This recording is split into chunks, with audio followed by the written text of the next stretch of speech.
গাইবো, আমার যে পুণ্যটা হবে, আমার পুণ্যের এক ভাগ কেউ নিতে পারবে না তোমরা, আমার নামারই থেকে যাবে।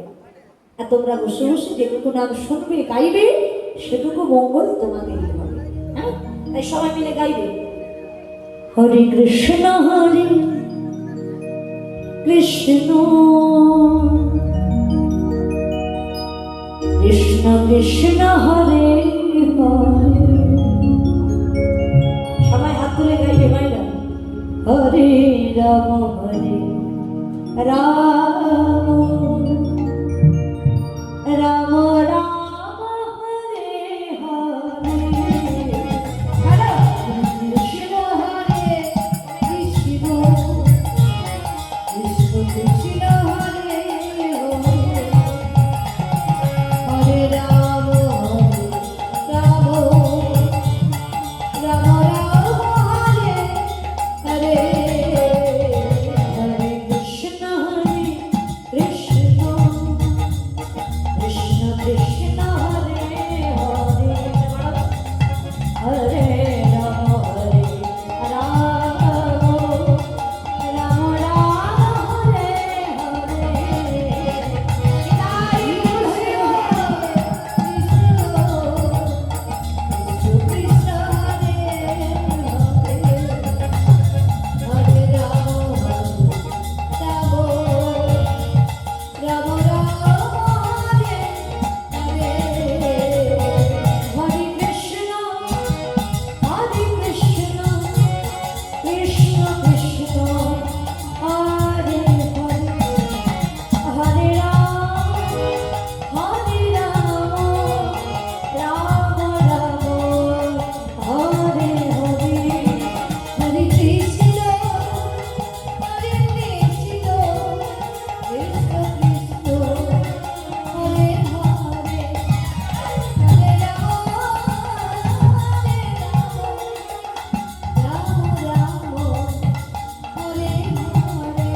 আস্তে হরিনাম বলছো, একটু জোরে জোরে বলবে না। আমি বলছি বলেই যে তোমরা গাইবে এমন কোনো কথা নেই। মহাপ্রভু বলে গেছে, সাথে পাঁচে মিলে নিজ দাঁড়িতে বসিয়া তোলো তো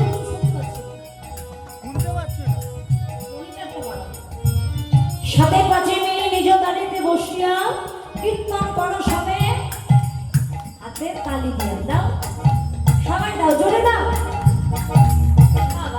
খুব সুন্দর। এবার বলো হরে কৃষ্ণ কৃষ্ণ কৃষ্ণ হরে হরে। হরে রাম রাম রাম হরে হরে। হরে কৃষ্ণ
হরিনাম তুমি ইচ্ছাতে গাও আর অনিচ্ছায় বলো, যেভাবে উচ্চারণ হবে সেভাবেই নামের কৃপা।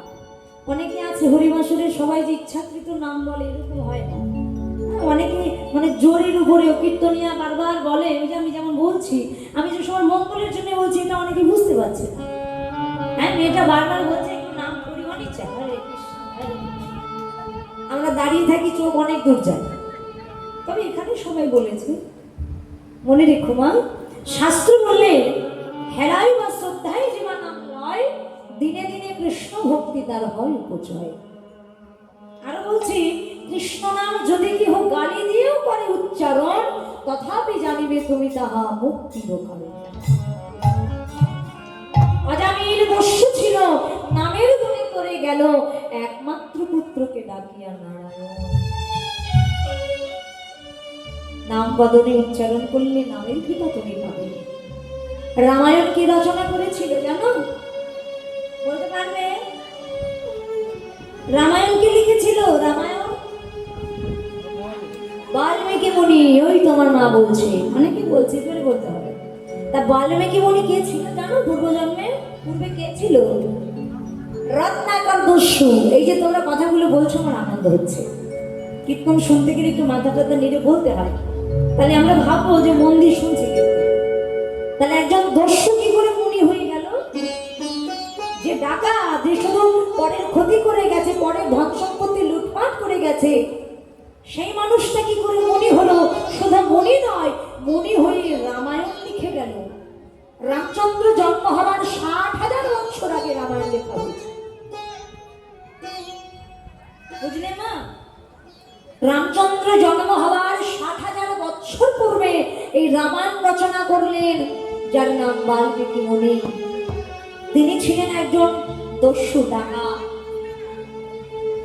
কিন্তু যে মানুষটা নারদ মুনির কৃপাতে নামের কৃপা পেলেন, যাকে বারবার বলা হয়েছিল বলো রাম রাম, রত্নাকর দস্যু কিছুতেই তার বদন থেকে রাম নাম বলতে পারছে না। রাম নাম উচ্চারণ তার পাপ বদনে হচ্ছে না। কি করে হবে?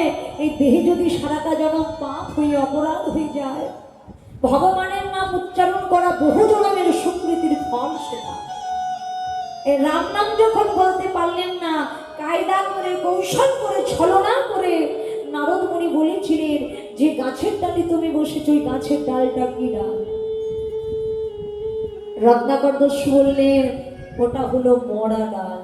বলে আজ থেকে তোমার ধ্যান, তোমার জ্ঞান, তোমার তপ হলো মরা। তুমি এই গাছের ডালে বসে শুধু মরা নাম জপ করে যাও। মরা বলো। এই মরা মরা বলতে বলতে ঠিক তোমার মুখ থেকে একদিন রাম বেরিয়ে আসবে। রাম নাম তুমি বহির্ভূত করবে।